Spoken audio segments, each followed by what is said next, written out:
Now, what is going on in the Labour Party? It looks like a pretty dismal record in power so far for Sir Keir Starmer. And the tears are showing in the operation at number 10 Downing Street.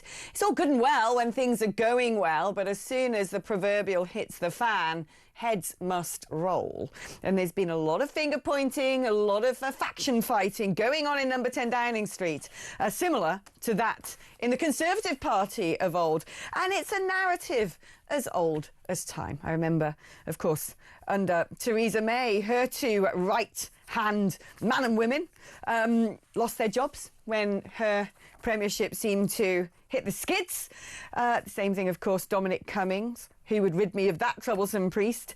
And now it seems that Mr McSweeney is the person who all the blame is being laid at his doorstep for toxic briefings and leaks and games.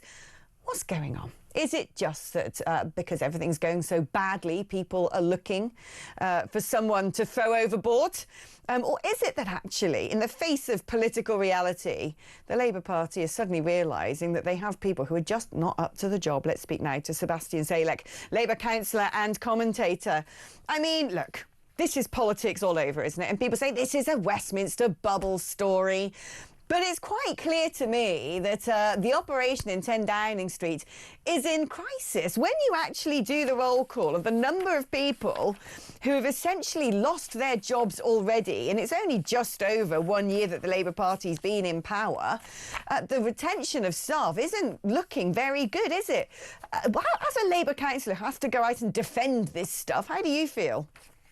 I mean, I just speak my mind. One thing I am quite annoyed about is the sense of the briefing. I think we need unity for the party and for the country, frankly. The most important thing we need now is for the government to be able to go ahead and to deliver on its agenda. Whether you agree with Labour, whether you agree with Starmer, I think we can all agree that what we need is a Prime Minister who sticks around more than 2 or 3 years, which we certainly haven't had since David Cameron. We're going way back to 2016, since we had somebody who'd been in office long enough to start to implement what they'd been elected to do.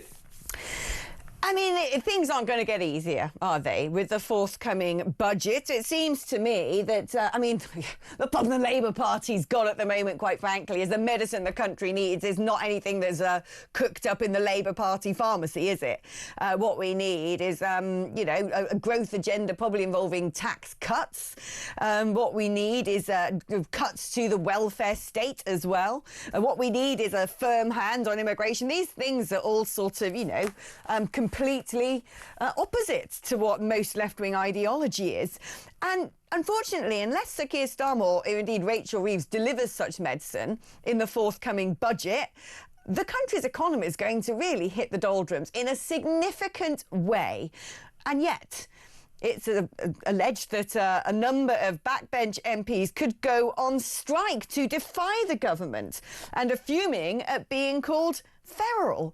I mean, he's stuck between a rock and a hard place, isn't he? There's a political reality of what he needs to do, and all of the Labour backbenchers who live in la-la land, who thinks Marxism's going to save the country at a time of economic crisis, are going to make his job incredibly hard by agitating against the very thing he needs to do to save this country.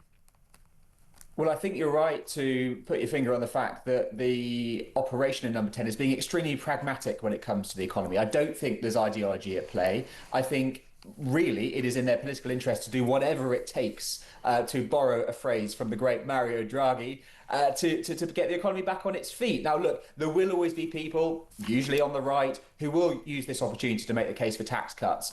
If that worked, if that's what it took, I would be advocating for it as well. I just don't see how that is a route forward because, as always, if you give people a little bit of a discount on their tax bill, you've got to pay for that elsewhere. There doesn't seem to be a clear. Is it not more about aiding, abetting growth by actually cutting things like the welfare state, getting people back into work, getting Britain productive again, cutting red tape and bureaucracy?